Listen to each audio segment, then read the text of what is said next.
All right, welcome to Sub CLE. This time we had a conversation with Cougar. It was the second time here. He plays in a band called Axioma. I'm glad to say he's a good friend of mine, but we got caught up in conversation, so I figured I'd add this little intro piece just to let you know that he's playing a few cool shows. Into the Dark Fest, which is July 9th and the 30th. It's a weekend at the Westside Bowl in Youngstown. He's also doing a free show, so if you want to be in the video, they're filming a video that day at No Class. Used to be, now that's Class. From what I understand, it switched ownerships and changed the name. That free show is with Pillars and Paradox Rift, April 9th. And then March 13th at the Grog Shop, they're going to be playing with the one and only Immolation, which is pretty damn cool. So, yeah, I hope you enjoy this conversation with Cougar. And we just kind of jump right into it. I just kind of hit record right in the middle of a conversation. So I hope you guys can keep up with that. What's up? What'd you hear? You can never see how we are ourselves. Like you look yourself in the mirror. Yeah. You see that side. People see you not like they see yourself in the mirror. Right. People see you the other way. You know, like you do a drawing. Oh yeah. And then you put it on the mirror. You see the like what's wrong with it because it's that's when you draw and then you put it on the mirror. You see. Right.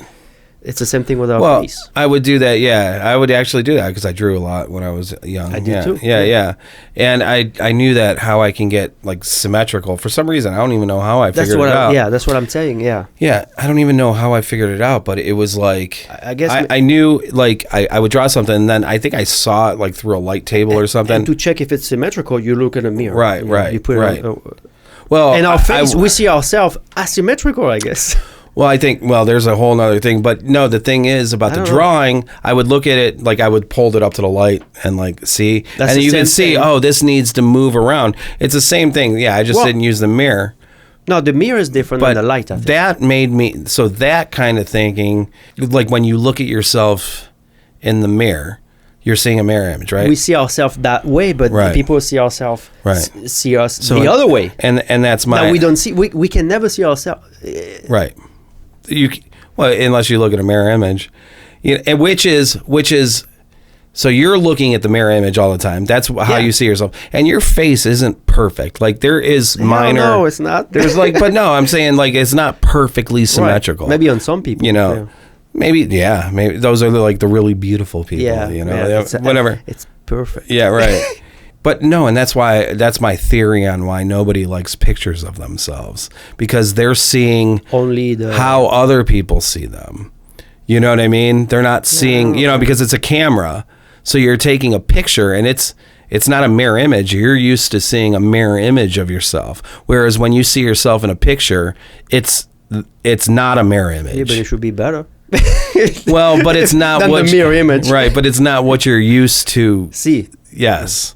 You know what I mean? So you're accustomed to like a certain thing, and then it's like you would have to just become accustomed to like how you would just have to become accustomed to like how how you are. But it's the same thing with like talking, like when I like mix these things down. Oh, welcome to Sub CLE, by the way. Yeah. This is Cyril. We're going to go with Cyril Blandino. Sure. And a lot of people call him Cougar.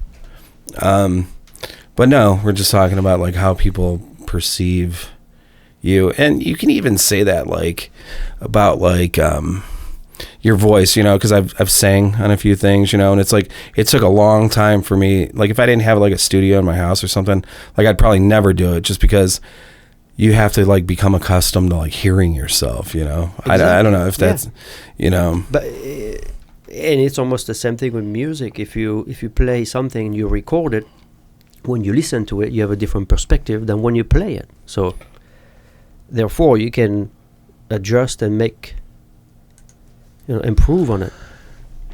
I think you can improve when you listen back, whatever it is.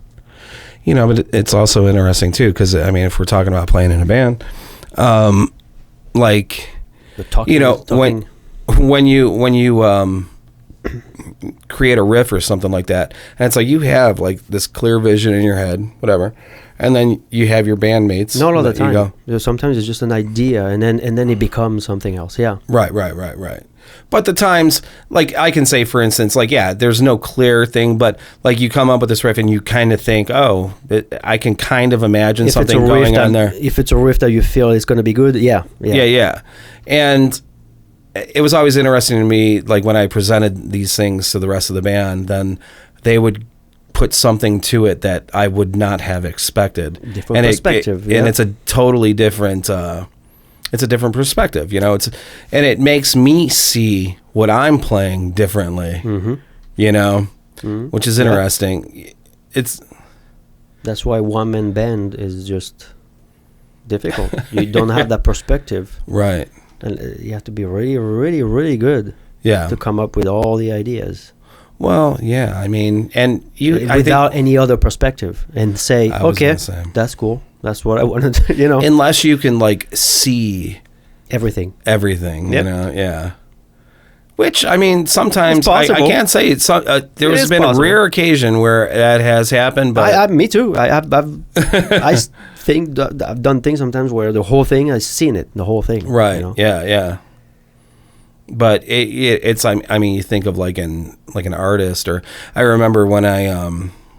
first like submitted my portfolio to the Cleveland Institute of Art, you know, I would create like all these you know, from my head, like fantastical kind of things. I mean, they had like, you know, there were things where there was symmetry, and there were like, you know, skulls or something, or some kind of being or something or whatever, you know, and I would just draw these different things, and they wanted to see like say you sketch you or something, or sketch like a bowl of fruit or what, you know, something else. Right. Just to they know that you can articulate what you see. Yeah. You know what I mean? So it was like you would have to have that clear vision. Now it's like people that you have and you don't too, because I have a friend. I had a friend when I was a kid that could draw. Yeah. I did do some drawing when I was a kid, but I had to look at something, right? But that guy, you know, he could draw anything, right? From nothing. And I think that's what you're saying. I think. Yeah, I would just draw it from what's in my head. I mean, obviously, I started out drawing like Transformers and G.I. Joe guys, you know, back when I was a little kid. You know what I mean? Or you'd even try to like, you know, you just copy I had a buddy, and we kind of like, Dan Nider. I remember saying this is like 5th grade kind of shit, and like we would just like kind of draw, you know, oh, look at this one, well, no, look at this one, well, you know what I mean, and then and then I would just kind of went with that. But when I did go to you know, because then I took some classes in life drawing and stuff like that, and you got to stand there and watch the unattractive naked person sit there, and then you just draw them and stuff like that. Wow. Yeah. A raw body. But, you know, and I found out, and I think that's a lot when I really, really started paying attention to symmetry and like looking through the light for the reversed image of it. You know what I mean? Just as, you know, because your eyes are deceiving too. Your eyes are probably not perfect, so they're probably not seeing. I don't know. Yeah, I don't know anything about that. We're not doing what we're seeing, pretty much, like drawing or what we're seeing in our mind, right? Maybe. So, yeah. Or some people actually can, probably, but. Well, you know, and I think, I mean, that's the great thing about really art is you can, like, hopefully, you know, with enough practice, you can like see something or just visualize something, whether it be a song or a artwork or something, you know, and then to be able to produce it perfectly, you know, I mean, you know, and mostly to make someone else right feel whatever you have sure in mind, or you know. But it's also interesting too, because like, you know, I've written words and I've painted things, or I've started drawing things. Most of the time when I'm drawing something, I have no idea what I'm going to draw. And then I'll just start drawing something. And it's the same thing, I think, with I heard somebody at some point say, what, like writers, when you have writer's block, just start like writing anything. You know, I use this as like a tool for like to fight anxiety and depression and stuff like that, just expressing yourself. But just write anything. Just start writing, oh man, I don't know what to write right now. This is kind of stupid. Like I should be able to write something, and then next thing you know, you keep writing and then you got like 4 pages worth of things, what I mean? So just keep plugging away at it, I do that with notes and music. Yeah. Sometimes there's nothing and just try. Yeah. until there's something that catches your, attention, actually. Yeah. I mean, it's not that easy to write stuff or create stuff. No. It's, I found, I mean, it sounds so cliche, I think, I'm going to sound something, whatever, but it's like when you actually like let go, that's when you're able to. Like when you don't try. Yes. Yeah. Or when you don't think about it anymore and you get into a some sort of whatever they call that, zone or trance whatever. or zone or whatever. Yeah. Which I experienced that before, Sure. writing some music, and it's like a little high almost. Well, that's why you do it. Yeah. Yeah, really. Yeah. It's like meditation. I've always said, people are like meditate, and I'm like, well, I think I've been meditating. I mean, I remember music could be a form of meditation too, right? Well, I totally agree. Yeah, and and it's like when we're saying, if you can articulate exactly, what you're seeing in your head, but like sometimes maybe you don't know what you're seeing in your head, and you can find out what it is by, just like blurting things out. Like when I would write lyrics, a lot of times, I'd just like get lost in just like throwing words onto a piece of paper that kind of rhymed or whatever, and they made no sense, but I kind of like look at those now and I read them, I'm like, I totally know what I was trying to say. And that's probably that's probably what, like, even I think about comics a lot. Yeah. Like they are pretty much like musicians. Oh, well, yeah. It's the same process. They just write stuff. First is, little things here and there, then they put it together later. Right. Like riffs, almost. Which is called riffing when they do anyway. Yeah. Well, that's what it is. So comics, that's why I like comics too, because they are similar to musicians. Right. Well, I think comics are different in the fact that I think that they're more like in touch with the social norm. You know what I mean? Yeah. And I think that's what makes it funny is they're poking and prodding at the status quo or the whatever their social, whatever pop thing, whatever the most trendiest thing now you can say, like on YouTube or whatever the fuck, or you know what I mean? Yeah. Yeah. With musician is comparable to what. Well, at the base of it, that's why listening to when I used to listen to like. Even Bill Burr's podcast or whatever, he talks a lot about musicians. Right. There's a connection. Well, it's a form of expression. Everybody's writing something. Music, right. Words put together. Well, we had this one quote in this one thing we did. It was from Faulkner, and he was like his speech when he was getting like a Nobel Prize or some kind of writing award. Or I don't know what he was getting, but he said to create that which did not exist before.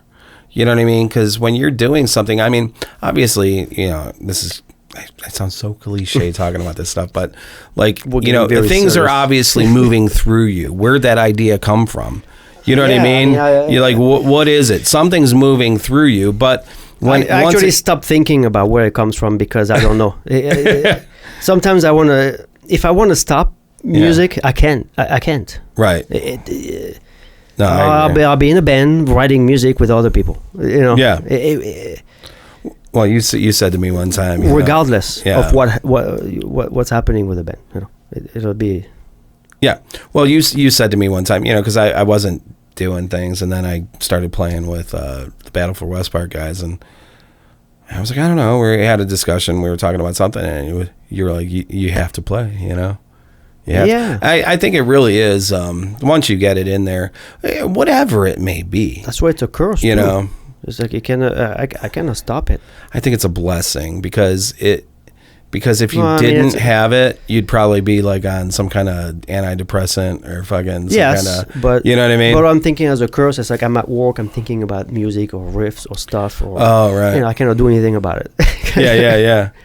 You know, Yeah. it's there all the time. And that's when you get. And then sometimes I sit down and then nothing comes. You know, Right. Because I missed it. Yeah. That kind of stuff. It's, It's like. Well, and even if you did, like, find a way to record it, maybe I don't know, maybe it would work out, but. Right. Yeah. Maybe But not. it almost seems like the moment's gone. Yeah. You try to save it for later or something, and you know, I don't know. Let's where did might as well talk about your band a little bit. Sure. So Axioma, I mean, you got Aaron Dallison playing with you. Yeah. I think he's like he was on here, and he local legend. I'm gonna go ahead and say it. He's probably gonna shy away from that, not wanting me to say that, but I'm gonna go ahead and say that. I was a big fan of Cyril, so you know.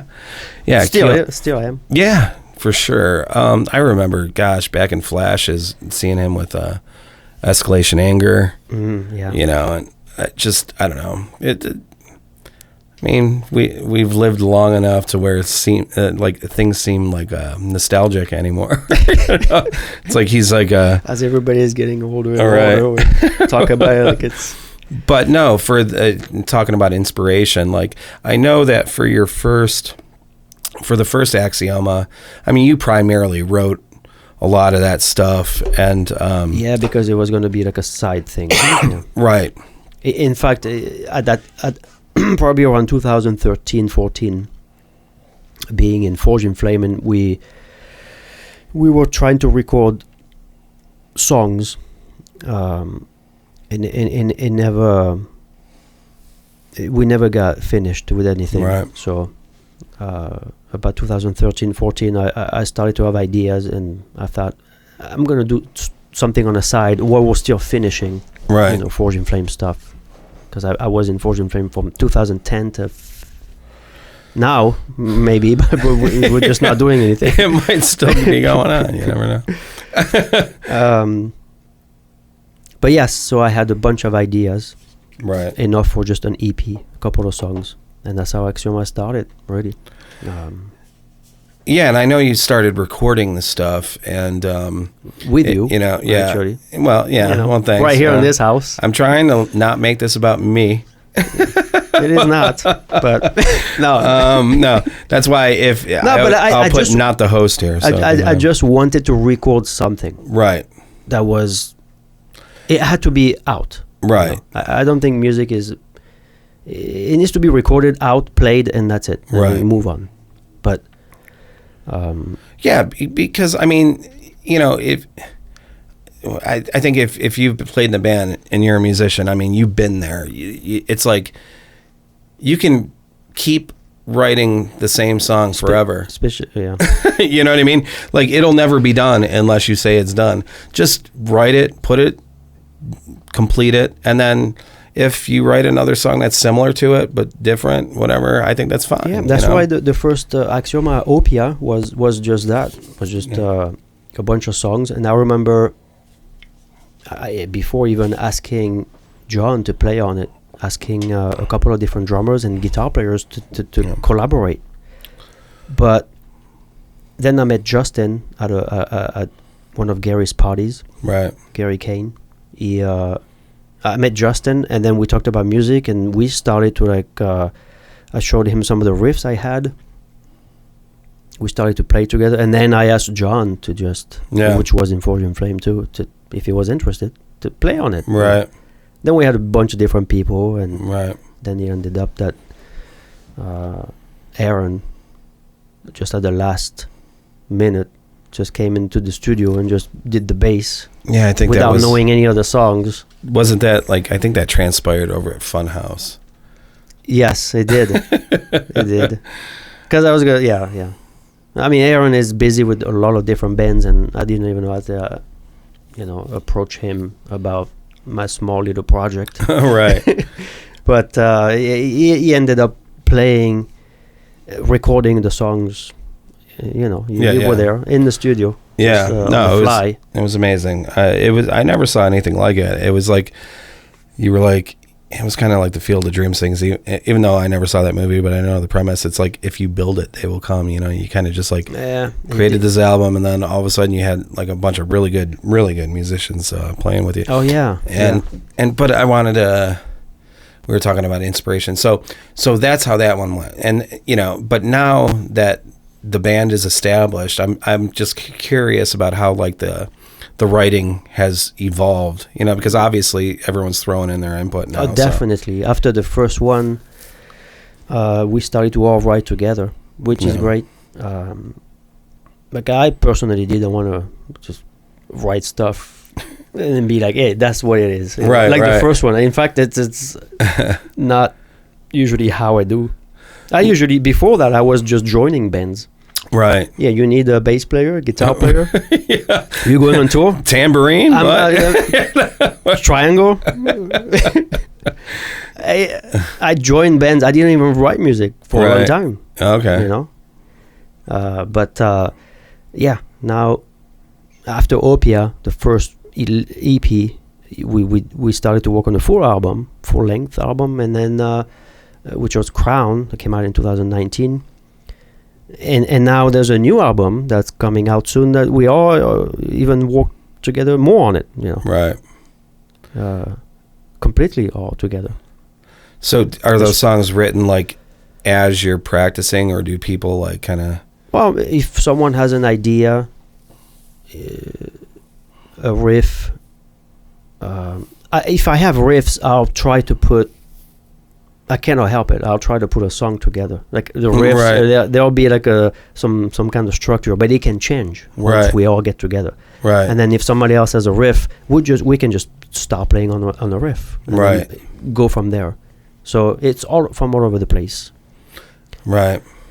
I guess what I'm trying to, because I mean, I listen to the new stuff, and like, I mean, it's really good, but it definitely seems a lot more, it sounds like everyone's coalescing a lot more. I mean, it seems like, you have these like really dramatic ups and downs, which makes it's perfect. It's like the dynamics of the songs are like... That's it, dynamic. I always liked, in any bands I've been in, I always like dynamics. Yeah. Where it's not just one line like a Slayer song. Right, which is nothing wrong with that, but it's a formula in a way. But well, it's like with Slayer, it's like fast and crazy so much that when they do break down, that's the hooky part. Yeah, you know what I mean? It's a different dynamic. But I really like the opposite. Really super heavy or super fast, and then it can be clean. Right.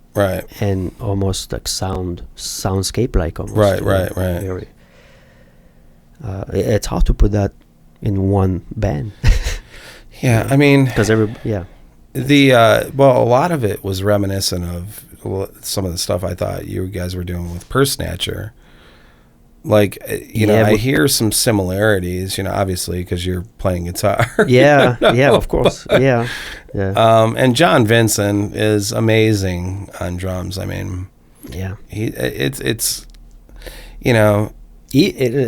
the writing, like you say, like writing is drum writing is. Yeah. I mean, we might have an idea or a direction for him. Hey, for that riff, maybe we might want to try that way or that direction, that tempo or whatever. But then he's writing, Right. It's not easy to write on drums either. No.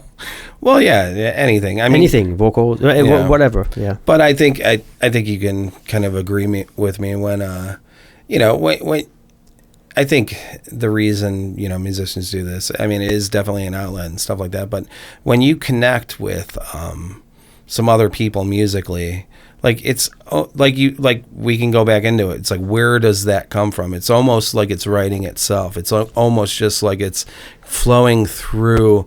Like when you can become like one unit, you know what I mean? And it just seems so obvious. And it seems like it could be also something that is there almost from the beginning and then develops and just grows. Right. So that's why I'm interested to see what we're gonna do next. Right. Who knows? So am I.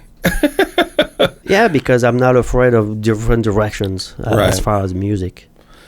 No, I mean, I came here with a death metal band. Then I played in Insane we did, which was completely a garage rock instrumental band. Yeah, but I gotta say, on like there are some parallels you can draw between the bands that you were in. I mean, I think and that is in the fact that it's interesting. I mean, I honestly don't know. That's because I'm looking for that too. Right. I'm looking for that interesting thing. Yeah. Right. And it's not like, I Battle for West Park. Love the tunes, love playing with those guys. I never played bass before in a band, played with those guys. Not the music I would normally play or do whatever. Right. Great. Yeah, you did it for different. It was fun. Right. I think Jay has a really great way of making catchy shit over, and Jim is an incredible drummer, whatever. But I guess what I'm trying to say is, like, that's not something I just fell into that. I happen to whatever. I kind of lean more towards seeing. The thing is, playing with that band, like, a lot of my friends really liked the music that we were doing, whereas I've been playing music for like 30 years, and those same friends thought the shit I was doing was too crazy. But, you know what I mean? But what's interesting with Axioma is that Axioma is still some form of extreme music. It's not right, and that it's not pop, but no, but or soft or whatever. It's not. It can be soft. No, but it's extreme. Not soft in a bad right. Not meaning like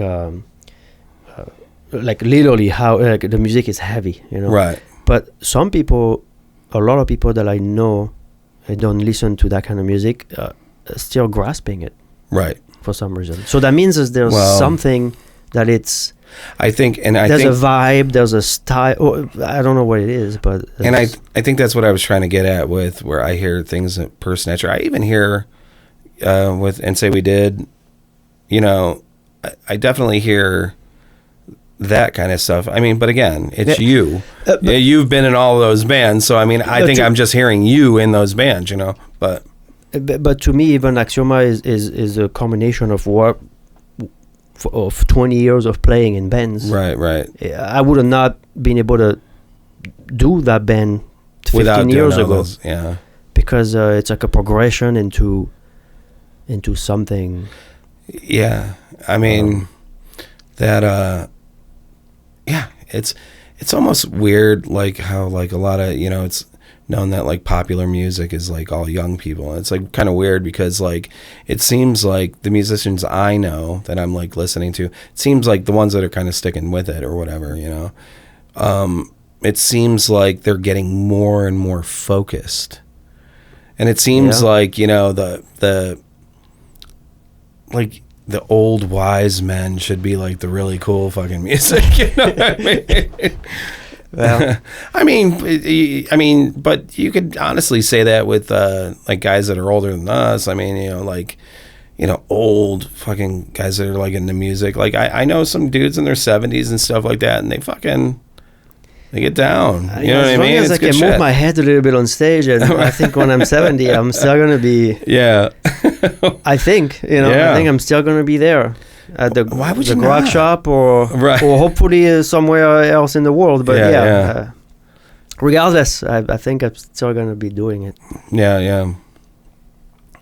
I think it just gives me energy. Well,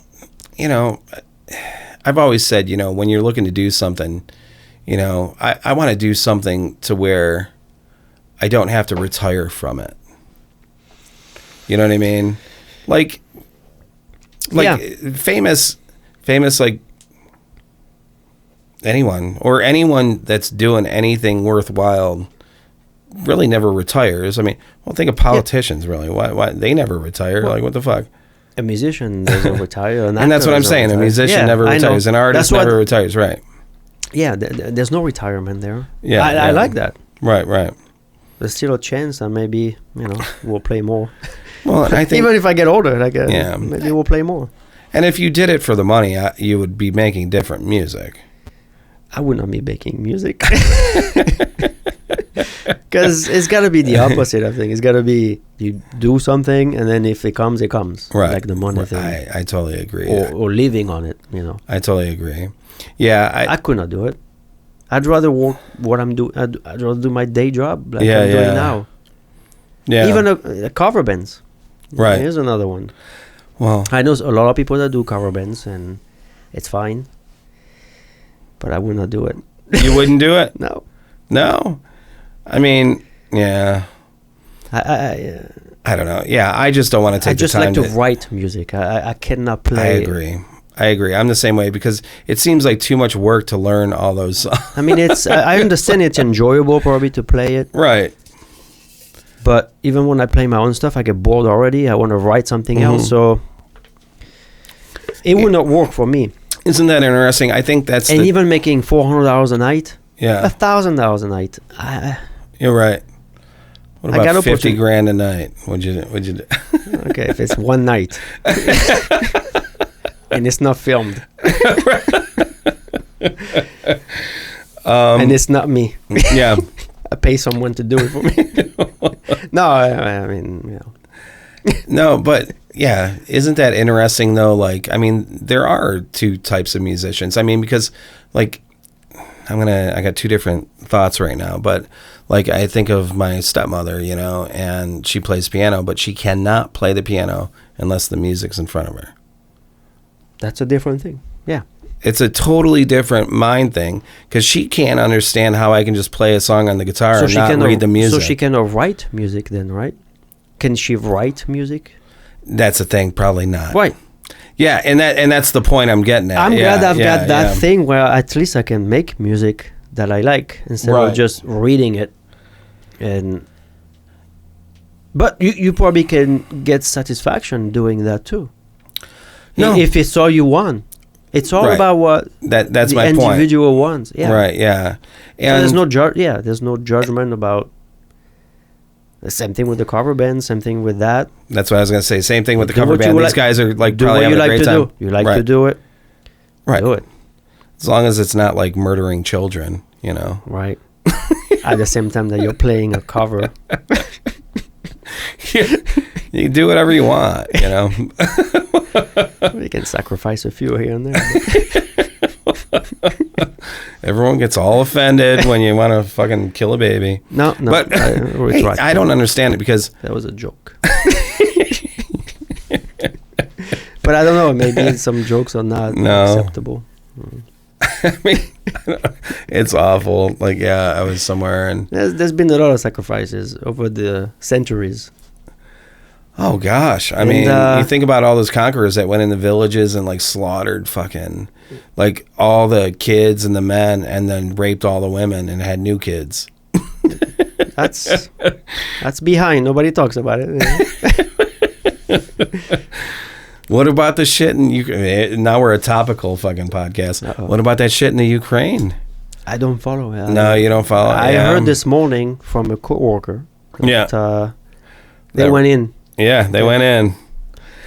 But Putin is like, I mean, he made himself Is that president. the French fries with gravy? Yeah, Putin. Yeah, Putin is really good. I don't even know how you say his name.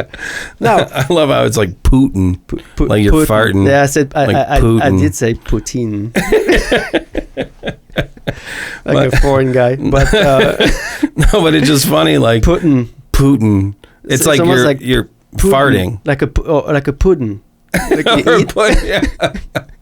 No, but he went in. But I don't know. I don't follow it much, and And I guess he made. Well, did he put a law that nobody else can be president until 2035 or something? I mean, I think he did do. Yeah, there's a law where nobody else can be president until 2035 or something like that. So he's gonna be there forever. Yeah. See, I That's don't called know. dictatorship. Right. Well, yeah, I don't know anything about this really at all, other than, I look at the broad kind of scheme, and I think of it as a game, and it's like, ooh, this country wants to take over this part of this country, and like Risk. Yeah, right. Yeah, it's kind of like Risk in my head, because I don't know all the nuance things, No, but I think it did really start to bomb, actually. Yeah, no, I was watching right before you came over here. Yeah, all the bombings that were happening. Okay. They've actually invaded. There's dead soldiers and stuff on both sides. Yeah, I didn't. It's a war. I didn't know. Yeah, it's a shame because the last time something like that happened was 80 years ago, I guess. And can you imagine? It's like living here. And just all of a sudden, fucking rockets start blowing shit up. It's crazy. All these kids, they have no idea. Anyone under 80 years old, 70, 60 years old, has no idea what that's like. You know what I mean? Yeah. So people were staying there, and then it started happening, and then they're going, oh shit, what the fuck? Yeah. It's crazy. It did warn everybody, I think, for a couple of days, but I mean, you did hear it's well, he's probably going to do it right after the Olympics, and I think the Olympics were over yesterday. It's virus, Olympics, war. What's next? Yeah, right. Well, we had the plague. Yeah, it's I don't know. Frogs raining down. It's like a book written. Well, live. It is crazy because I'm so. He even said it's interesting, and whether or not they're translating this stuff, I only know this stuff from people I'm watching on the little rectangle on the wall or on my hand, but it seems like he gave a speech saying hey, and if anyone wants to fuck around, we got a bunch of nuclear weapons. He basically threatened that. Yeah, well, he's and then no one wins. Fear. He is trying to, Yeah, but it's what the fuck, dude?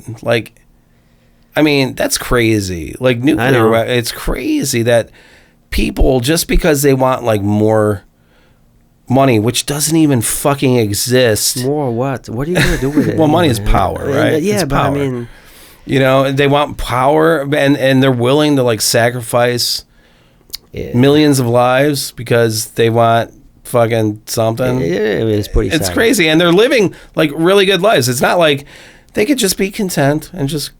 They could be, and just live out the rest of their life. They go sit on a fucking beach somewhere or do whatever the fuck you like doing. Could be content and even make people around them feel good or whatever. But no, for some, it's just evil mind, But I bet if. But I don't know. Maybe to get there, you got to be evil. Well, I've always said in order to get to the top, I've even. I mean, you cannot be nice to get to a top of something. I was going to say, regardless of what it is. I've gotten a little in the echelons of different things, in work or some kind of corporate thing or whatever. The higher you go, the nastier. The more nastier it gets. Be. Yeah, it's crazy. It makes sense. It does. Well, yeah, because I mean, the one that leads is the one that's gonna crush everybody else. I mean, yeah. It's crazy. There's no way around it. You cannot be soft and be a leader. I was going to say, if you were soft, somebody's going to take you over. Then you're not a leader. You're going to be taken over.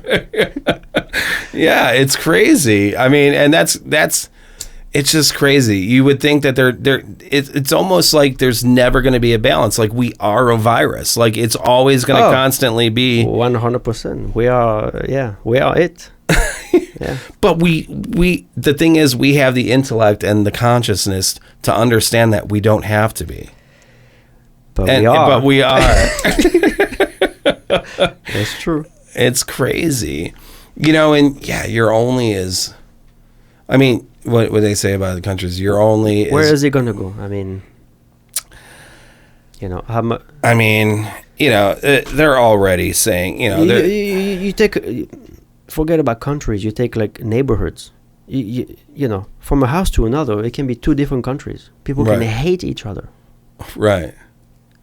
Hate each other. Right. And they live in the same street. Yeah. Do you think like the border towns, like say in Belgium and France, you think like right on the border there? Because I've crossed that border and over by Lille. I don't think it makes a difference. But yeah, because I think those people are going to be more. It's people's perception, I think. Mm-hmm.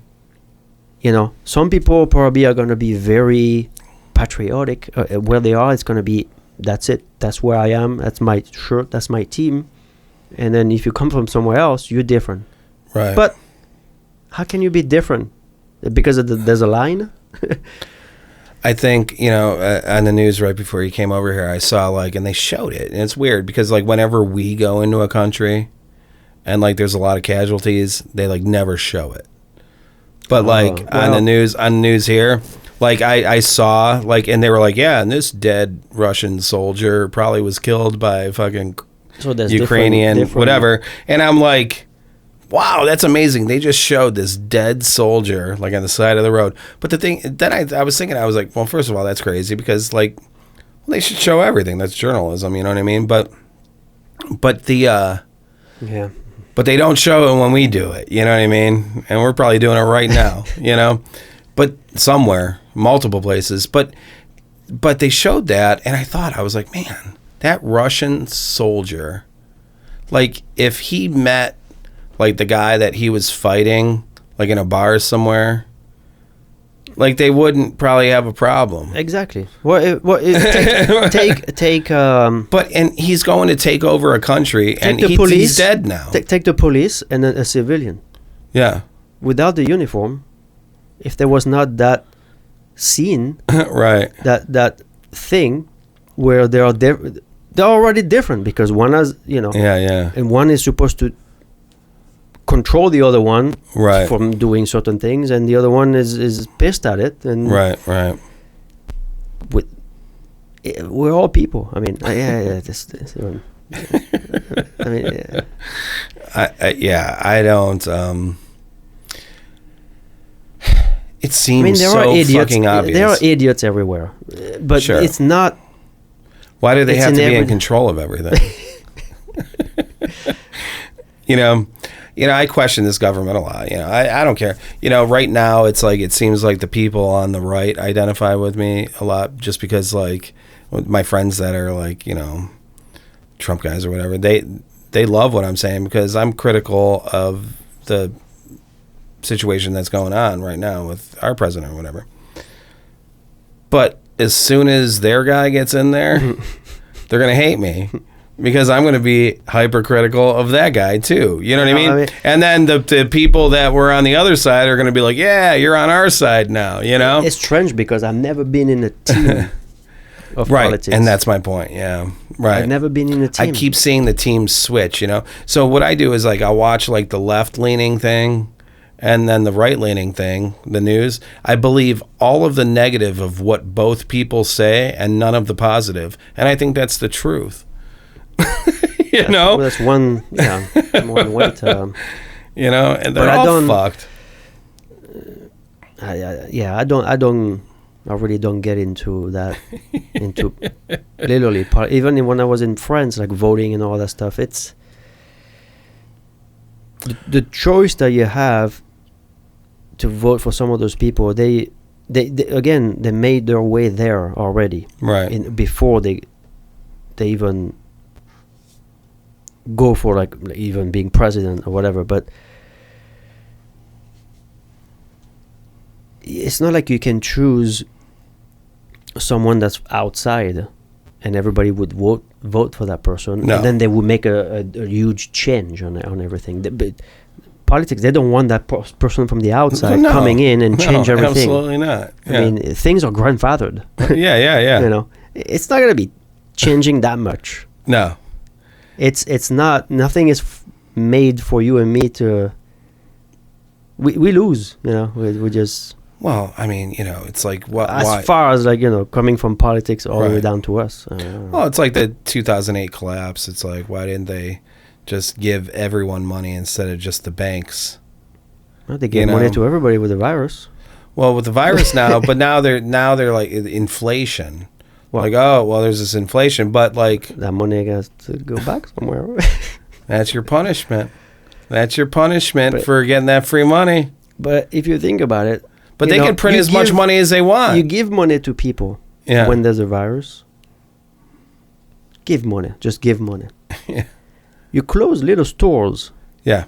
In some places, and the big stores are not closed. No. So those people are going to, I got money. I'm going to buy things. Right. But where are they going to buy it from? The big store, yeah. The big stores. Well, they have to because they couldn't go out. Everything was closed. It's the only choice. Yeah. So the Jeff Bezos was like, it's fucking genius. This is awesome. Of course, it's genius. How give free money to people, and they're going to spend it where it's open and where you can go. Well, you close all the restaurants, you close all the bars, all the stuff. People are going to buy it on goods. Yeah. Or redoing their house or whatever. Sure. And that's what a lot of the Home Depot was doing. I know. Doing really good. Lowe's and Home Depot were doing great because everyone was doing home repairs. And some restaurants are dying. Right. Why restaurants? Well, I got into the restaurant business and I was like, because I got laid off a couple times from a couple other big companies. Yeah, you were. Yeah. And then I'm like, dude, what can possibly go wrong with the restaurant business? And then you would think it will always stay open. Right. I mean, I know that with the virus, with things of that nature, you have to keep everything a little bit cleaner or whatever between when you go eat somewhere or whatever. But I don't know. People still eat it. Still have to eat somewhere. Yeah. Yeah. With a mask or without a mask. I mean, you have to take your mask off and eat at one point. Yeah, I think, there's some people around town. There's some people that just completely ignored it and said, fuck it, this is, and then they ended up winning court battles, like local bars in Cleveland and stuff like that, yeah. And, because, dude, it really is. You can't tell people you have to shut down and just ruin your livelihood. Right, you know what I mean? And it did happen. Yeah. Right. But, I mean... But at the same time, until before the pandemic, I mean, some restaurants, I mean, some things were dirty. Right. You get that ketchup bottle and sticky. I mean, someone just touched it before. What they did before? Who knows? So there was a thing. The other side of it, I think, we have to be a little bit cleaner anyway. I mean, right. In general. Well, you should not take a pandemic to be like have signs that wash your hands. You should wash your hands. So you don't. How many times have you? Dude, I've been in a lot of men's rooms where I see those guys pee and they just go out. I want to puke. There should not be a pandemic to remind people to be clean. I agree. My dad. Whatever. He's never gonna watch this. Dude, I'm out to eat with him. I think we were at some. He didn't wash his hands. Well, we were at some kind of Chinese buffet thing, and that's dangerous too. Yeah. Well, tell me about it. That's gross as shit. But anyway, it's delicious. But so we go there, and they have like this sauce. Like I think the soy sauce was like in a jar, like on the table. Like, and he like chews something, and then he dips it in the thing, and I'm like, dude, you can't do that. He's like, what do you mean? Why is it there? I'm like, for you to pour it into something. Like, you can't just dip your already chewed piece of food in the jar of soy. Like, the next person that comes in, like, they got your... get something. Gonna get a little gift. It's crazy. Like, and then I started thinking, I'm like, why do they even do this? Like, how often does that happen? But all of this is tricky. Things going around, and then at the same time protecting ourselves, and sometimes too much. Like if we protect ourselves, we live in a bubble. We'll die if we come out of the bubble. Like sure, we have to be exposed to some things to be. We're social for beings. Our immune system. Yeah. For our immune system. Oh, sure, that too. Yeah, that physiology way. Too. Yeah. So. Well, I think your mood affects your immune system as well. Mood and food and Yeah, if you drink all the time and smoke all the time and are depressed, you're gonna get sick. Yeah. I mean, something's gonna. Yeah, you're right. A lot of times I go to the doctor. All right, this is wrong. Oh, well, he told me I was like in perfect health last time I went to the doctor. Yeah. But yeah, but no, I got this like muscular thing going on in my leg. I don't know, whatever. But anything that I think it was probably from the Moderna. Yeah. I don't know. It is weird. 5 years from now, have you had the Moderna shot Yeah. from 2021 to 2022? You- You're entitled to. Class action lawsuit, right? Hey, you're gonna get this episode taken down. You're not allowed to question this shit, Okay, man. all right. I forgot about the Joe Rogan thing. No, but Also, it was those are jokes. it could be something different. My doctor did say like he did see the vaccine shot like exacerbate existing problems. Yeah. He says he's noticed that. Yeah. So, but Oh, whether or not they were existing problems, how does he know? What kind of data is that? well, yeah, it's But hard it's to get anecdotal. data. Yeah, it's You know. it's hard. But here's another thing in France. So my parents are not vaccinated. My dad didn't want to do it. And in December 22nd, he got sick. Got tested positive. My dad, Mhm. both my dad and my mom. And my dad recovered from it. It's just a regular cold, bug, gastro, Yeah, whatever. But now in France, from December 22nd, from when he got sick, for 3 months, he can go anywhere. Because you need a pass to go anywhere over there. Restaurant, bar, whatever. But because he got sick, you can go anywhere without a vaccination pass. Right. But after 3 months, you need to get the vaccination pass. Right. So who decides that for 3 months since you got sick, you can go places? You Right. just got sick. You're good. For some Right. reason, you can go places and give it to other people if you're still sick, because I don't know how they know that. Maybe there's experts. But after 3 months, it's cut off. You need the Yeah. vaccination pass to go get a beer somewhere. Right. I don't know how it works. I don't know how they put it together. Yeah, it's kind of weird. Without any kind of like, this thing is brand new. The Omicron Yeah. or whatever, everything is brand new. Well, I mean, they do say it's like getting close to like how many people were killed with the Spanish flu. No, but I mean, But it's a real thing. I think before he got sick, he couldn't go anywhere. Now, Right. and now he got sick and he can go Right. places. Yeah. Who knows? Who knows if maybe he still, he can still catch Right. stuff and give stuff. I don't know. Well, that's the thing I have with the whole like, you can go to the concert if you have the vaccination card, but like they don't test anyone. Like they don't test anyone, but you can still get COVID and Right. spread it. Yeah, exactly.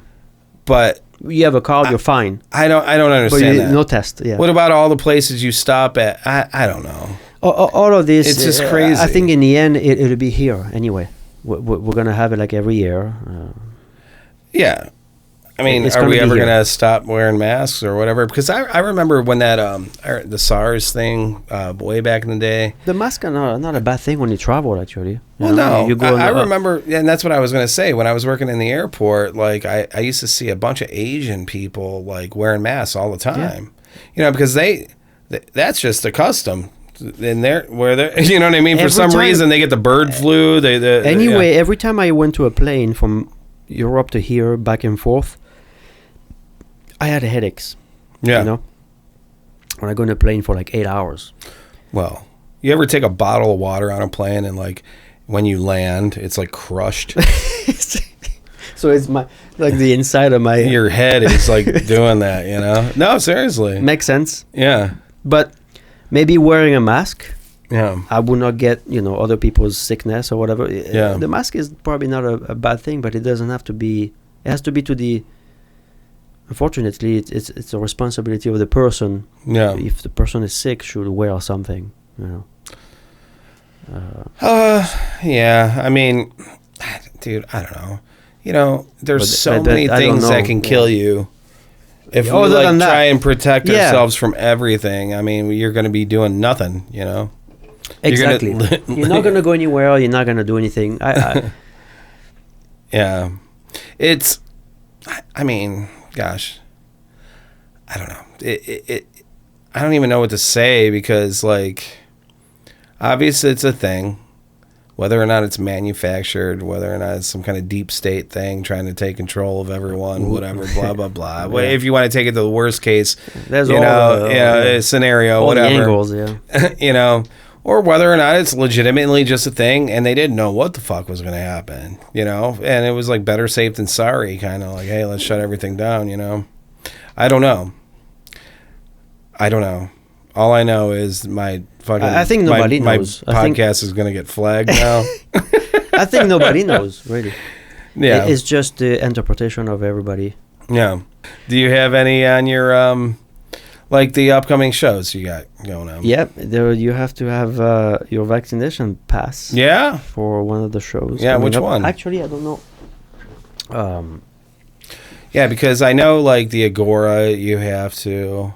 You have to have the vaccine card. Okay. Because I went there. Yeah. It was to see Gojira, I think, the last time. Okay. So it's been a little while, but and it was great to see a packed house, to see a full. Yeah. So. Well, I just had Tom Schaffner on here, and he did a Ventana show over at the Odeon. And that was lately.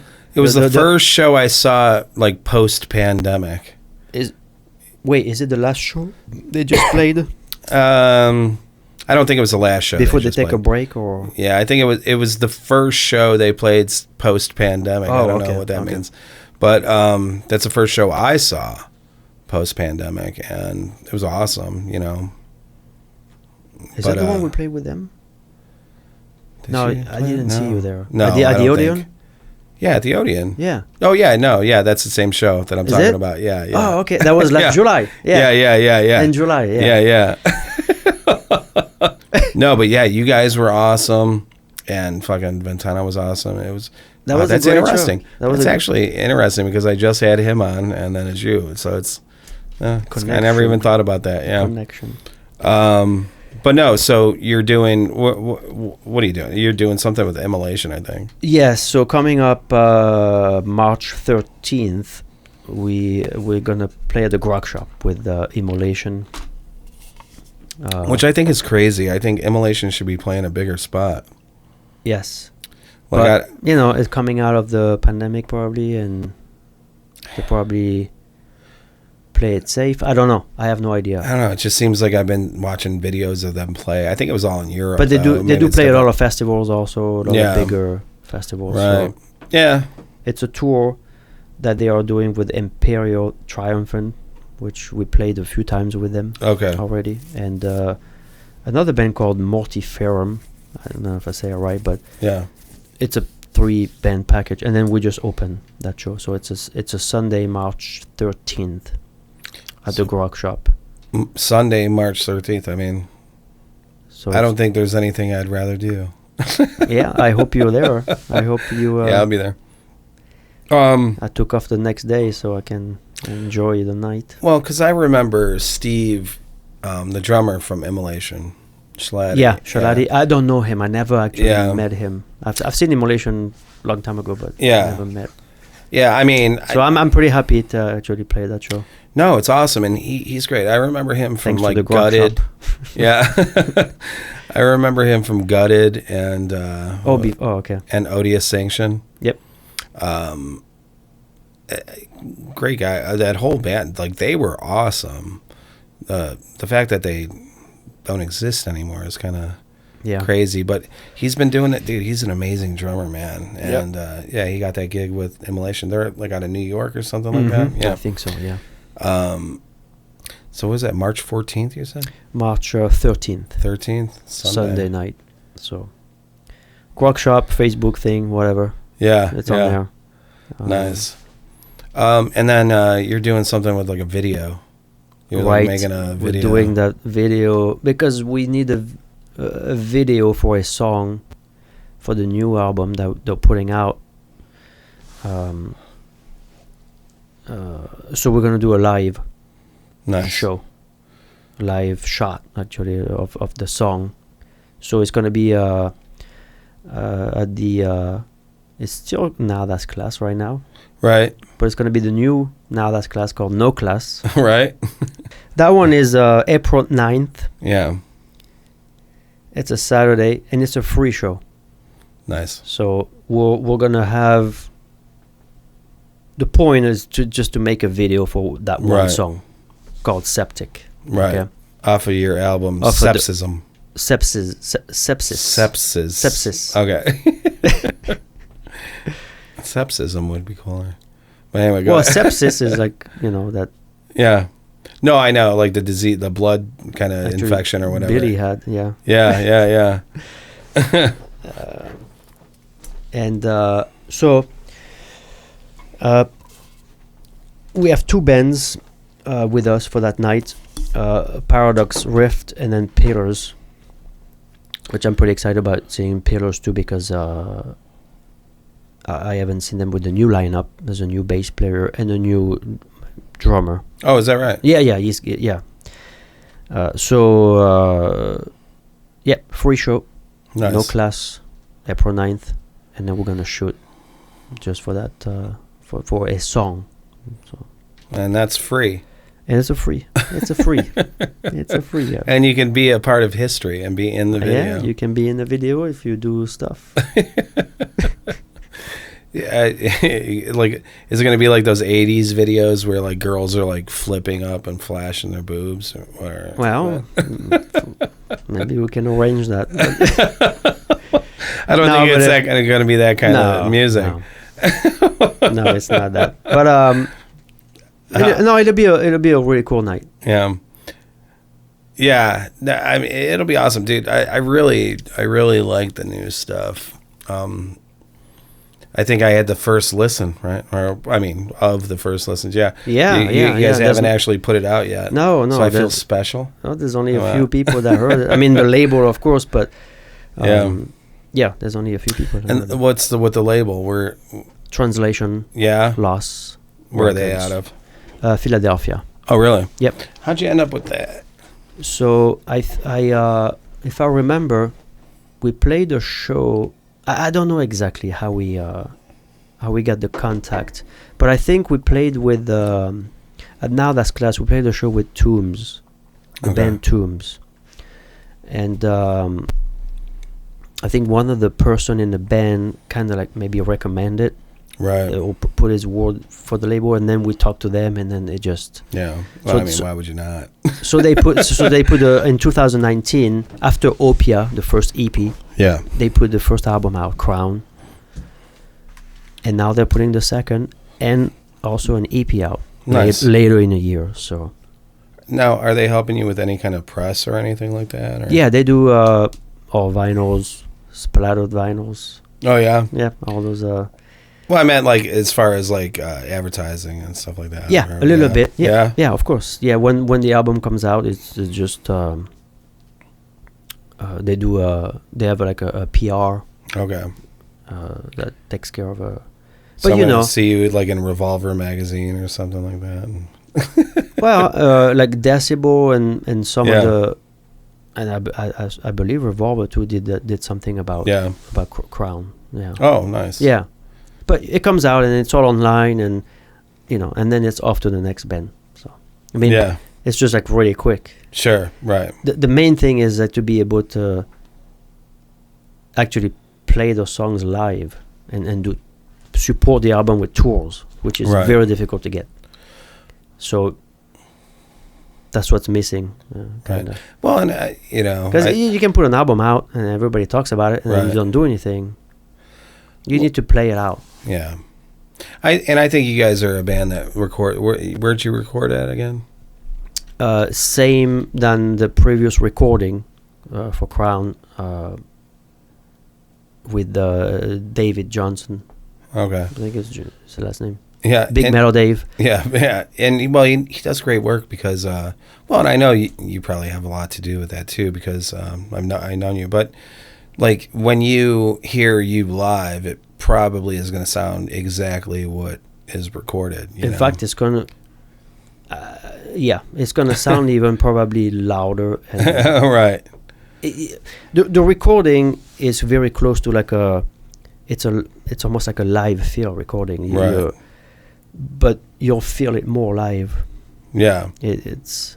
So how did you get that live sound? Like, what do you mean?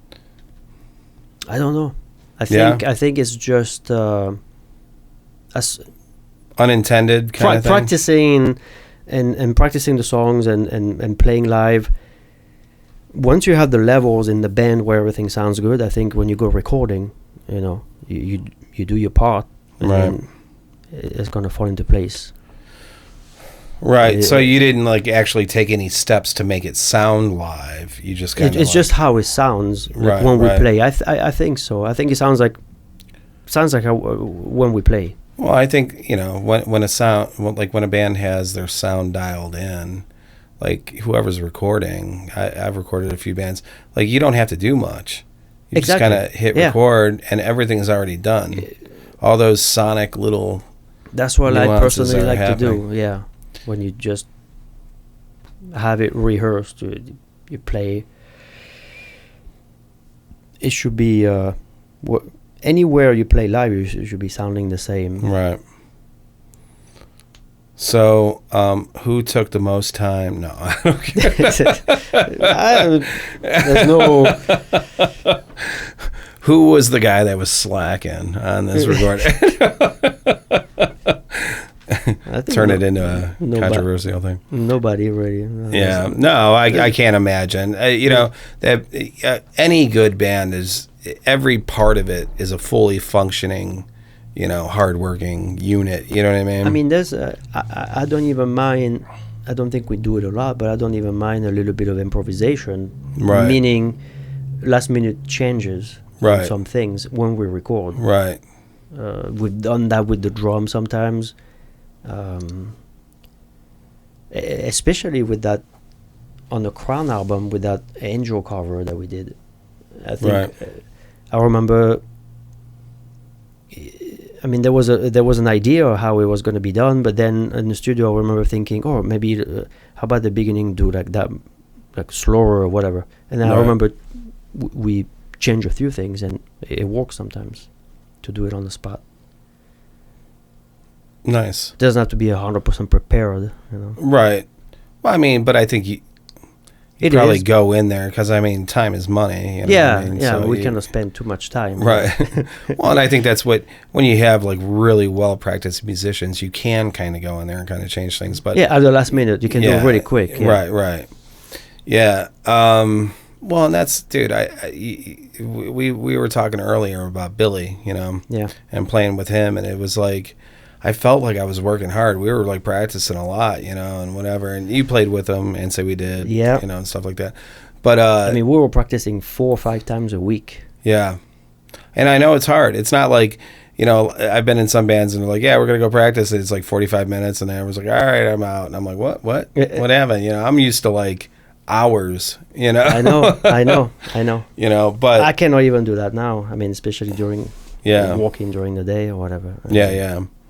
No, but so but he was so like meticulous with how perfect and how the sound of everything needed to gel together perfectly, and just a precision. He would practice to a metronome like on a 32nd beat or a 64th beat even, and he was like, dude, if you can do that, then you can hit all those little nuanced notes in between, Yeah, I always liked his approach to music. Yeah. I mean, we practiced so much that you could hear weird sounds when we were all like on the same. Right. It's weird. I think it still happens even now. Like, let's say rehearsing for like a show or whatever, it has to. you can all play together, but when Right. you really play together, you get those weird sounds Right. and weird, like, it's locking, you know. Right. I guess it's yeah, that's why we do it. I think 'Cause it you feels know. good, you know. I think I originally got into playing music because whatever, it was cool. I thought like not necessarily just music, but just like heavy music, you know. I don't know if it was my upbringing or whatever, broken home. I don't know, whatever.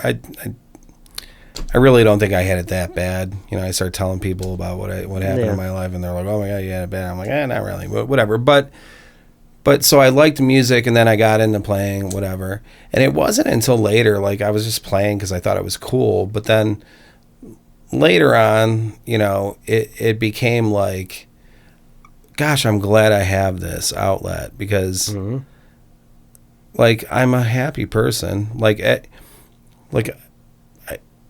you know, knock on wood, you know, I don't really get depressed or anxious or anxiety or anything anymore. As long as I know that I got to keep expressing in some way. And even this is a form of, you know, expression, you know, it's just a conversation, you know. It keeps my mind occupied because then I get to, like, you know, edit all this stuff down. Not really. I don't really edit much, just a little bit in the front and the back and just kind of let it fly. But, you know, I think, you know, playing music, though, it's magical. I mean, it really is. I mean, it sounds cliche. I hate saying, and it even sounds cliche to say cliche. You know what I mean? I know, yeah. You know, but No, but it seems so obvious to me that you have to express yourself in some way, you know, and once you do it, you start feeling these things go through you that you don't even, like you said, you gave up trying to figure out where they come from. Yeah. You know, or it crossed my mind to him stop playing music. He did. Yeah. Before. It's impossible. But what would have been your reason to stop? I don't know. Just trying to like put it away. Yeah. Like the all the ideas or the things that are coming in that I have to do. That meaning like. Do you at the beginning of Axioma even I was thinking, am I gonna start another band, like again? Yeah, really. Well, and then do you start saying and now like, it's a band? You know, I mean, it's for real. do you are you like saying like It's a commitment. If you do something, you gotta do it all the way to the end, and that's why every band I've been in, I've been to the end until I was forced to do something else, because there was nothing else left. Right, but do you think like it was like something about society says, oh, you can't be playing music, or No, whatever, or nothing. something like that? No, it's just with myself. Yeah. Okay. No, because it's like, you know, they do say like, and no, I I'm said talking it about earlier. like music coming in, like ideas coming in all the time, where I have to think about it. It doesn't go away. It's like there's no off switch. Right. There's none. Well, because that's how you know how to express yourself. You know what I mean? And what you can't stop it once you open up that fucking, it can't stop it. Exactly. You know, otherwise you'd have to close it and then find some other way to release the pressure. Yeah. You know what I mean? It's kind of like that, really. Yeah. It is. Yeah. I mean, you probably could, like, you know, change it up and stop playing music, but then you'd have to, like, pick up, like, you know, crochet or something. Or, like, I don't know, printing shirts. I don't know. Right. I don't know. Drawing or whatever the fuck, you know? Yeah, there's got to be some kind of creative outlet, some kind of expression.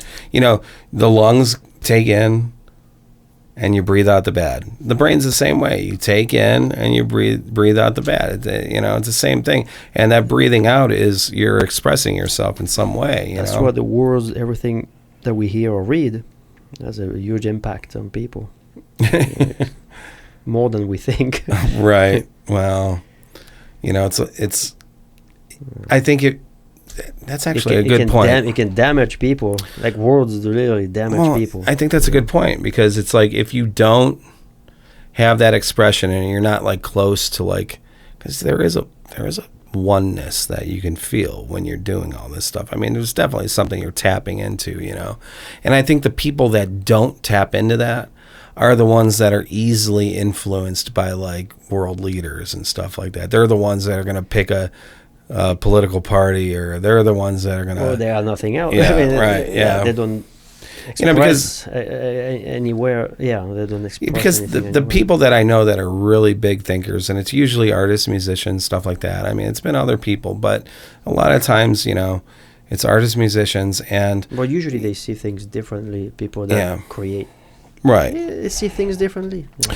Well, and, they see people differently. And they don't like adhere to a certain... They don't pick a side. You know, people are like, oh, where do you stand politically? Like I said earlier, you know? I have never had a side in politics. I don't. Well, and that's the thing, it. and that's exactly it. And I was like, you know, I always tell them, I'm like, if you pick a side, I believe that's the problem.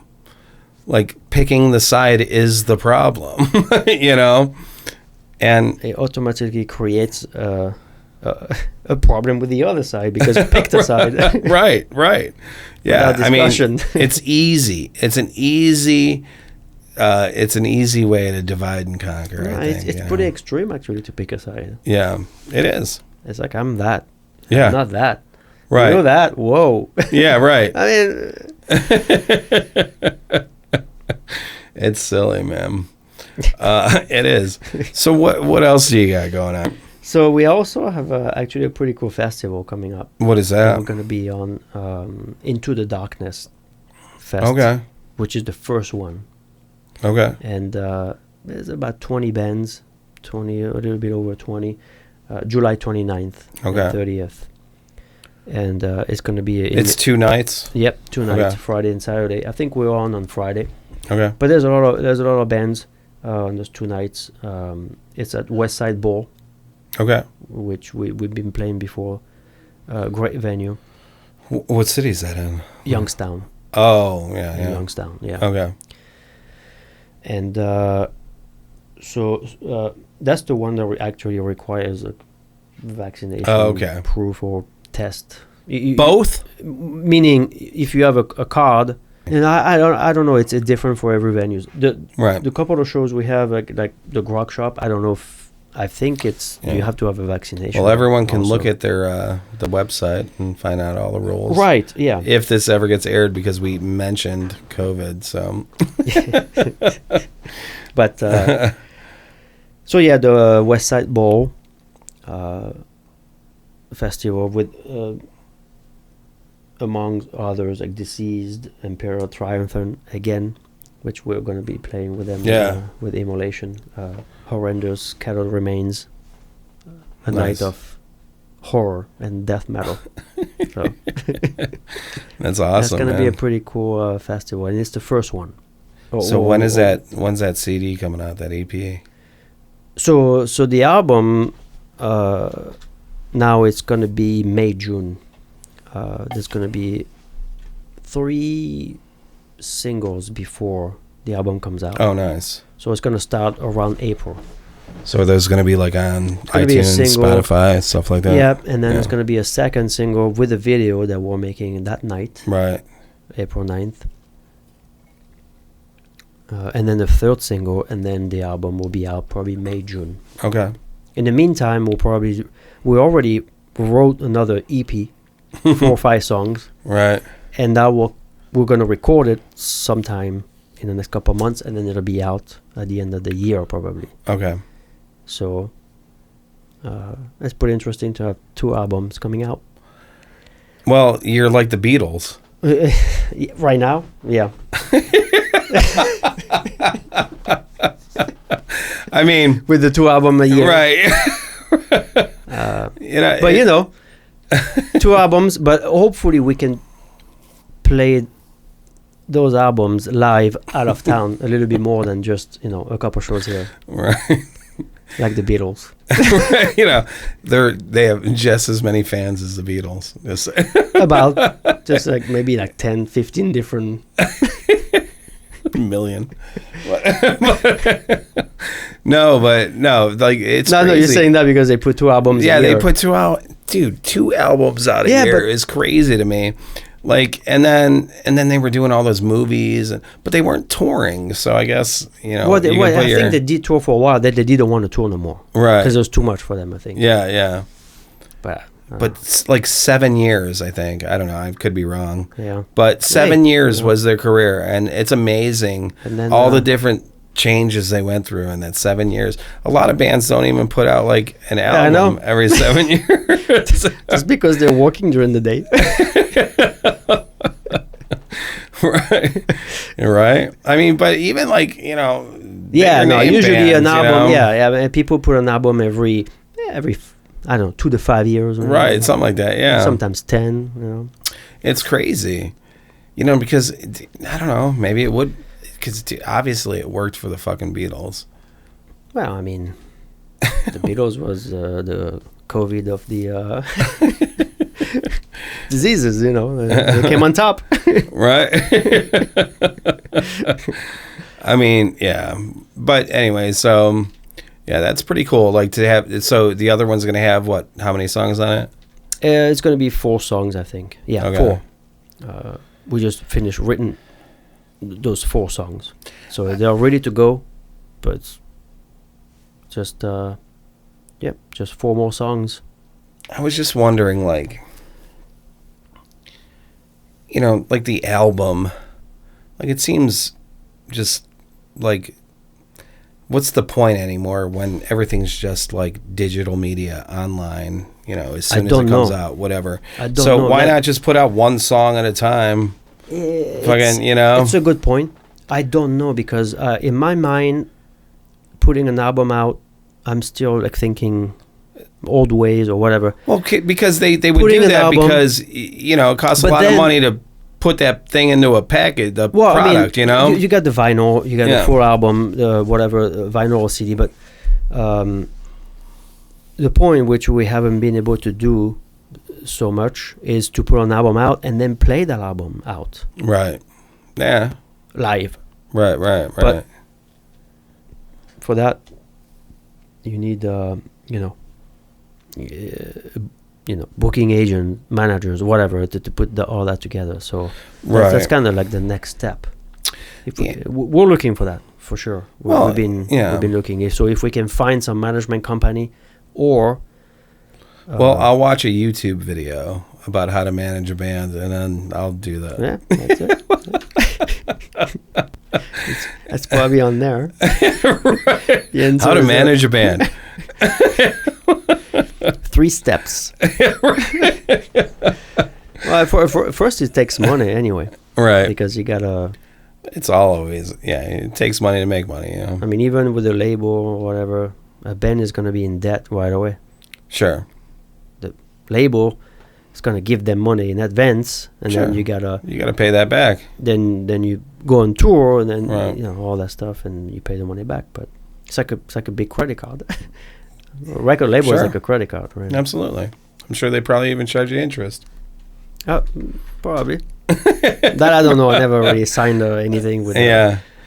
No, but yeah, the whole like putting out like, because I think about it all the time. Really, I do, because I'm like, you know, No, but you're right. I mean, like why not just put out 1 song? Because like back in the day, you especially would the put out attention, people's attention. Yeah. right. You're keeping the attention, sure, but- and you're going to release singles anyway. Yeah, So, but why? I think even today, like for example, the 3 singles that are coming out first, Right. it's almost like in that way, it's a mix of both. We're gonna have the album out, but there's gonna be 3 singles coming out. So Right. they are actually doing that. Right. Because we're gonna have 1 single, 2-3 weeks later, another single, 2-3 weeks later, another single, then the album. Right. Then you got 4 songs left that you haven't heard. If you Right. if you hear the 3, so it's almost like that, which is You how get a to- bonus 4 songs if you follow. You know, which whatever. is how today people listen to music, just singles, or I actually I don't know, but Well, but so my thought is just I'm kind of like, because you would have to, like, back in the day, like, you couldn't just, like, I guess you could put a single out, but you would still have to physically make something. and make it on even a 45. or Right, whatever. right. And you would have to give it to a radio station Yeah. so that they could play it, whatever. The single was for a radio station, probably, Right. yeah. Yeah. Now the streaming, and now it's like, different, and you would put out an album because it's just more cost effective. I think. I don't know anything about this shit. Maybe a little. I don't know. But it was more cost effective to just put an album of music out and then put it out. Well, now you could just put out a song every fucking 2 months.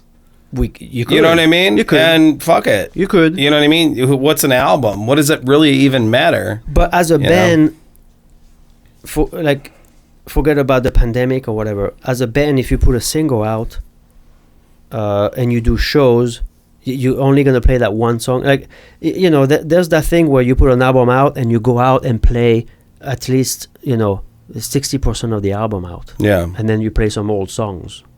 Right. So it's that aspect of playing live, that new album. Right. I think it's still the way it should be, but it's not, because with all this streaming thing, Right. now there are a lot of people just put out singles. Now, do you think the streaming thing is bad, or I don't think anything is bad. no? No, I mean it's extra. How about killing babies? If it's just to sacrifice and it's legitimately well done, okay. Okay. If you have a tribe and centuries of doing it, don't change it. Okay. All right. One at a time, like a single,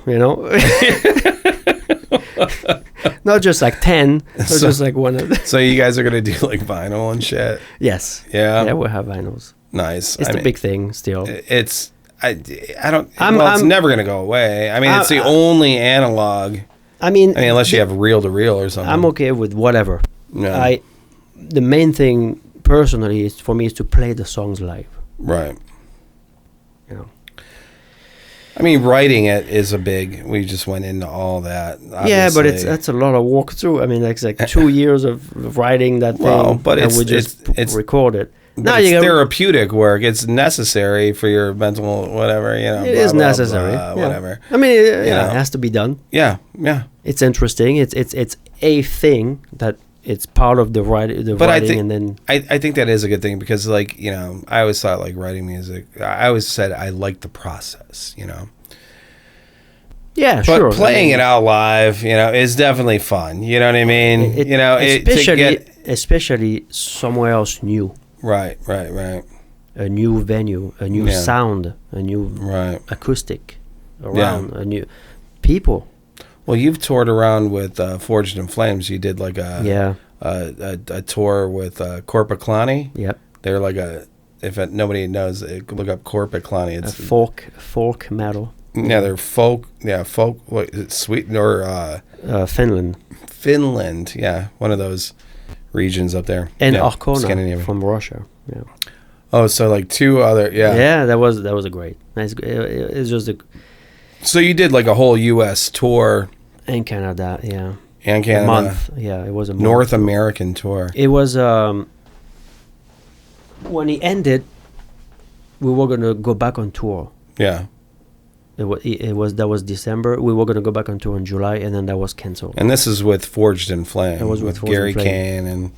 When that was canceled, because we did that super big, for me, super big tour. Yeah. It was like you go into space and you come back, and then they said, "Okay, that's it. You don't go back no more." Yeah. It's like, okay, you're done. All right, but it was a great experience. For sure. That's why I've done like little regional things. Like we've been around the state. I mean, even before that, I came from France and played. Well, yeah. With more here. You went to another country. You're like, fuck it, exactly. No, that's awesome. My entire apartment ended up in in the dumpster. Most of the furniture. But no, I mean, that's a cool thing. That's one thing I always kind of wanted to just do, like a little tour just once, just play around, even if you're struggling, whatever, you know. There's nothing. Now we're older, we have a little bit of money, we won't have to struggle as much, you know. There's nothing like it. Yeah, sure. yeah. You know, seeing new places. Yeah. Like scenic things, you know. Right. Like it just places you probably would have never seen. Right. You know, you wouldn't have thought to go to probably most of those cities, I would think. We went from you know. Did you do Regina? Yeah. Saskatchewan? We did Regina, yeah. It is called Regina. They say it. Don't say Regina. Oh, no. It's Regina, okay? We get it. Right. Saskatchewan. Whatever city. There's only like maybe 5 cities, I think. All it was in between is just nothing. Right.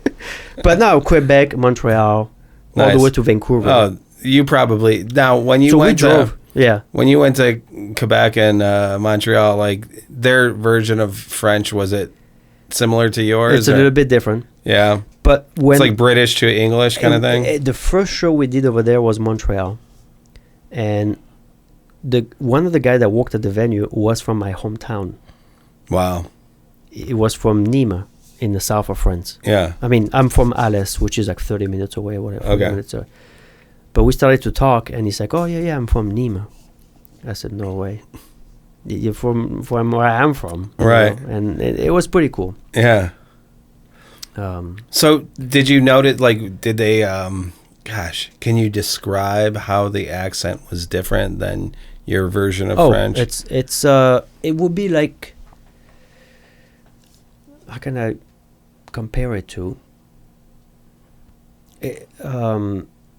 Like do you hear the different Canadian accents in English? It would be like the accent from the deepest place in Scotland from the American, like where you barely really? understand what they say sometimes. Oh, is that right? Okay. It's like a different dialect almost sometimes. Okay. You know, they speak English, let's say, like in the deepest part of Scotland or whatever. Yeah. You hear, you understand, but some things you don't understand. I gotcha. And then the accent is thick and it's different than yours. So Canadian... Because I have been to some deep parts in Ireland. Or Ireland, or I'm saying Scotland. And like, dude, I stopped off in this countryside thing. And then you don't understand what they're saying. She's speaking English, but I was like, dude, I can barely understand what you're saying. It's the same thing that it's happening with me from like the French from France and then the French from Quebec. Even the guy from Gorguts, Luc Lemay. Yeah. I talked to him a couple of times. Sometimes I have to speak English to him. Yeah, because French. That's funny. His French has like words that I don't understand. So like English is easier than actually speaking French. That's funny. Now there are French speaking people in Quebec that I understand better, or that, but most of the time they have some words that we don't use. Yeah, you know. But I think it happens in... you have the Spanish from Spain, and then you have Spanish from South America, which has like 30 different Spanish. Right. You know, between Mexico and Brazil, and they all have different words for different things. Well, you know, and because I was going to ask you... It happens in different... Well, because I was going to ask you if you hear like the different accents throughout like America. Yes. Or United States, I should say. I did, especially when I first came here, the same month or like a month after, we went to play in Texas. Yeah. And as I was barely getting familiar with some English here, going to Texas is like... Oh, yeah, it's a different country. They would like to be, yeah. They speak, you know. Yeah. I mean, even here, when I first came here, some people speak faster than others, so I could not understand as well at first. Well, because I can judge it from like language everybody, even in the same language, speaks a little bit different anyway. Well, yeah, and it's weird, yeah, because like I mean, obviously being here, growing up in the Midwest, you know, I know English, you know, and I can hear like the different accents, and it's funny when I went out and spent some time out in California, like they're like, "Are you from like Ohio or something?" And I'm like, "Fuck, well, yeah." That's pretty crazy that Like they know they can like isolate it down. Like it's weird because I think I sound like the people on the TV.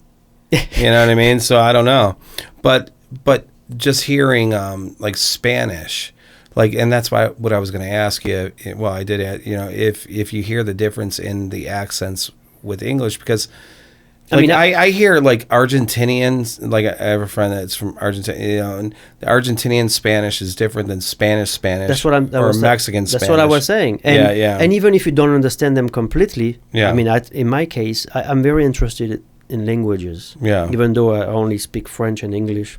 Right. Somehow English. But I can still hear the difference between the Spanish from Spain and the Spanish from Mexico. Right. Or Puerto Rico. Right, which is different too. Yeah. You know, some words are just different. Yeah.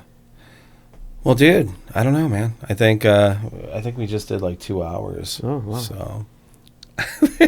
Well, then I'll finish with this. This story about how I learned English. Oh, well, please do. It was I came here in April 2001. I mean, it's not how I learned English. Yeah. Since we're talking about languages. Yeah. That one night, 5-6 months after I got here, was smoking a bong, and then for some reason I started to understand everything. Oh, is that right? Around me, and I started to speak better.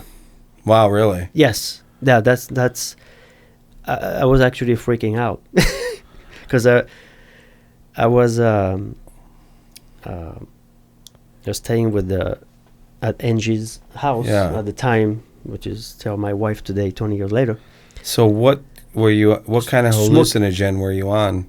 Just smoking a bong. Real, just a bong. You know? But I mean, smoked before or whatever. Right. But that night, something clicked, and I was telling her, I don't know what's going on, but I understand everything you're saying right now. That's crazy. Because up to that point, I was learning English. I came here with I didn't speak at all. Nothing. The other guys in the band did. And that night, and then I was, it became clear. So there's something with the drugs that sometimes open, Well, I mean, don't they say like some people, like when they have like brain trauma or something? I don't know. I just hear this shit. I don't know what is real or what's not, whatever. But I heard something where somebody was like, got hit in the head or had some kind of fucking trauma or whatever. Oh, and then all of a sudden they know like fucking Latin. Yeah, I heard that. Whatever the fuck. Like this is very rare. Yeah. Yeah, but dude, it does. But in this case, some people believe that this really happens. Like, and it seems convincing. Like that. That's what I'm saying. There's like this oneness that everyone taps into. Right? I know for a fact that this night, maybe the learning for the last 4 or 5 months just. With the weed or whatever, it clicked. That's weird, and it's very interesting. Well, it's like the first time I took. That's freaking out. Yeah. Well, first time I took LSD, it was like 6 drops, 3 in each cube, and I took 2 cubes, and I'll tell you, it changed the way I thought about things. I'm not even kidding, dude. It changed the way I saw reality. It can be positive. I think it was a good thing. I mean, sometimes some drug can be negative for sure, especially depends on the frame of mind, but it was definitely a weird experience. Yeah. But no, dude, seriously, thanks for stopping down again. Dude, you're gonna like turn these cameras off and like continue talking and drinking beers and whiskey and nobody will hear it. Maybe I should just have like a live stream 24/7 in my house. Everything that'll be the podcast. Yeah, that'll be like. it'll turn into porn sometimes, and who knows. All